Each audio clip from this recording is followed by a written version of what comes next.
क्या अमेरिका भारत के दो सबसे प्रभावशाली संगठनों आरएसएस और रा से परेशान हो गया है? क्या वजह है कि एक अमेरिकी रिपोर्ट में आरएसएस पर प्रतिबंध और रा पर एक्शन लेने की बात हो रही है? क्या यह सिर्फ मानवाधिकार की चिंता है या फिर इसके पीछे छिपा है गहरा जियोपॉलिटिकल डर? आज हम इस मामले पर पूरी गहराई से बात करेंगे। 2026 में अमेरिका की संस्था यूएससीआईआरएफ ने भारत पर एक रिपोर्ट जारी की। इसमें कहा गया कि भारत को कंट्री ऑफ पर्टिकुलर कंसर्न के रूप में घोषित किया जाए, हथियारों की बिक्री रोकी जाए और सबसे जो अहम बात कही गई वो ये कि आरएसएस और रा पर टारगेटेड सैंक्शन लगाए जाएं।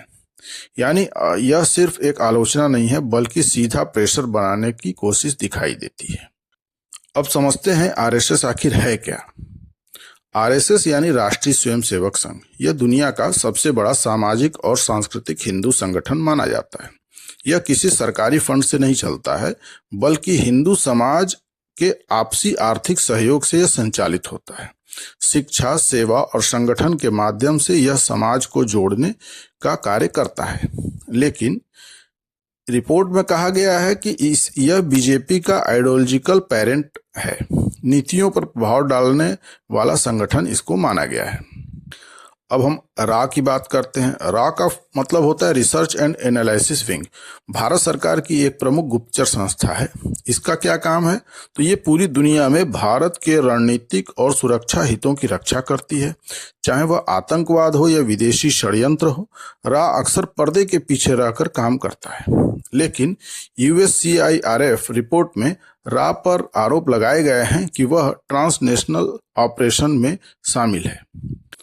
अब यहाँ एक बड़ा सवाल उठता है, क्या आरएसएस और रा वास्तव में समस्या हैं या फिर वे कुछ ताकतों के लिए बाधा बन रही हैं? भारत में लंबे समय से चर्च से जुड़े नेटवर्क अलगाववादी गतिविधियों से जुड़े होने के आरोप में चर्चा में रहते हैं। कई विश्लेषकों का यह मानना है कि आरएसएस के मजबूत सामाजिक नेटवर्क के कारण ऐसी गतिविधियों को जमीन नहीं मिल पा रही है। वहीं दूसरी ओर भारत के खिलाफ पाकिस्तान और अन्य विरोधी ताकतों के जरिए कई तरह के षड्यंत्र हमेशा से रचे जाते हैं, जिनमें अंतर्राष्ट्रीय एजेंसियों के अप्रत्यक्ष प्रभाव की भी चर्चा होती है, जिसमें CIA का नाम एक प्रमुखता से लिया जाता है। और ऐसे में राज ऐसी एजेंसियां इन प्रयासों को हमेशा विफल करती रहती हैं। तो क्या यह संभव है कि अमेरिका खुलकर यह न कह पाए कि उसे भारत की इन क्षमताओं से असहजता है और इसलिए धार्मिक स्वतंत्रता जैसे मुद्दों के जरिए एक नैरेटिव तैयार किया जा रहा है? यह सवाल इसलिए भी उठता है क्योंकि भारत अब इंडो पैसिफिक में एक मजबूत शक्ति है, क्वाड का वो प्रमुख सदस्य है और अपनी स्वतंत्र विदेश नीति पर चलता है। भारत ने इस रिपोर्ट को पूरी तरह से खारिज कर दिया है। यानी भारत सरकार ने इसे बायस्ड और मोटिवेटेड बताया है और कहा है कि इसके सोर्सेज भरोसेमंद नहीं है। साथ ही यह भी स्पष्ट किया है कि यूएससीआईआरएफ सिर्फ एक एडवाइजरी बॉडी है जिसकी सिफारिशें बाध्यकारी नहीं हैं। तो क्या अमेरिका आरएसएस और रा से डर गया है या यह सिर्फ प्रेशर पॉलिटिक्स और ग्लोबल नैरेटिव का खेल है?